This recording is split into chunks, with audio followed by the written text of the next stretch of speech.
নমস্কার বন্ধুরা, শুভ সকাল। পুষ্পর বাঙালি হেসেলে আপনাদের সবাইকে স্বাগত।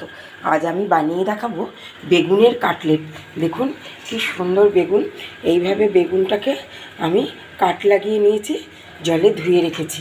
আর এখানে নিয়েছি পুদিনা পাতা, রসুন, ধনে পাতা, কাঁচা লঙ্কা মিহি পেস্ট করে নেব। পেস্টটা খুব সুন্দরভাবে হয়ে গেছে। এবার বেগুনের ওপরে দিয়ে দেবো আন্দাজ মতন লবণ, আর দেব লেবুর রস। কোনো অনুষ্ঠান বাড়িতে বা গেস্ট আসলে আপনারা বানান, মানে অবাক হয়ে যাবে। একদম ইউনিক একটা রেসিপি। এবার এই পেস্টটা এর মধ্যে দিয়ে দেবো পুরোটা, দিয়ে ভালোভাবে বেগুনের গায়ে কাট লাগানো আছে, এটাকে মেখে নেব। এইভাবে মেখে যদি কিছুক্ষণ রেখে দিতে পারেন খুবই ভালো হবে। তো একটা পাত্রে আমি একটুখানি ময়দা নিয়েছি, একটু হলুদ গুঁড়ো, একটু চিলি ফ্লেক্স, আর দিয়েছি সামান্য পরিমাণে লবণ। এই যে পুদিনা পাতার পেস্টের জলটা, এইটা আমি এর মধ্যে একটুখানি দিয়ে দিলাম অল্প, আর দিয়ে দেবো এই একটা ডিম, দিয়ে একটা ব্যাটার তৈরি করে নেব। হ্যাঁ, ব্যাটারের ঘনত্বটা ঠিক এরকম হবে। আর এইবার যে এই বেগুনগুলো আছে, একটা করে আমি এভাবে এর মধ্যে ডোবাবো। আর এই যে বিস্কুটের গুঁড়ো রেখেছি, বিস্কুটের গুঁড়ো কোট করে নেবো এপিট ওপিট ভালো।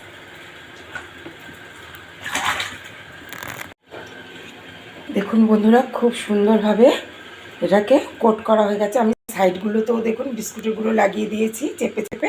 এবার এখানে প্যানের মধ্যে আমি তেল গরম করতে দিয়েছি। তেলটা যখন খুব ভালোভাবে গরম হবে, তখন এই বেগুনের কাটলেটগুলো তেলের উপর দিয়ে দেবেন। তেল ঠান্ডা অবস্থায় কিন্তু দেবেন না বন্ধুরা, তাহলে কিন্তু বিস্কুটের গুঁড়োটা ছেড়ে যাবে। এই রেসিপিটা কিন্তু আমি আমার কর্তামশাইয়ের কাছ থেকে শিখেছি। দেখুন বন্ধুরা, এক পাশ ভাজা হয়ে গেছে, সাইড থেকে দেখা যাচ্ছে লাল হয়ে গেছে। এই যে বেগুনের বোটাটা আমি বাইরে বার করে রেখেছি, এটা ধরেই আমি উল্টে দেবো।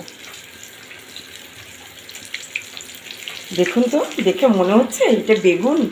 কি দারুণ দেখতে হয়েছে।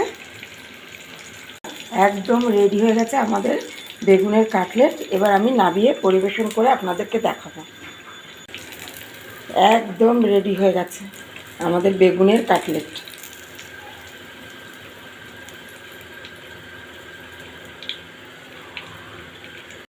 পরিবেশনের জন্য একদম রেডি হয়ে গেছে। স্টার্টারে কোনো অনুষ্ঠানে আপনারা এটা দিতে পারেন কাসুন্দ সহযোগে। এখন আমার কাছে কাসুন্দ নেই, তাই আমি কাসুন্দটা দিয়ে পরিবেশন করতে পারলাম না।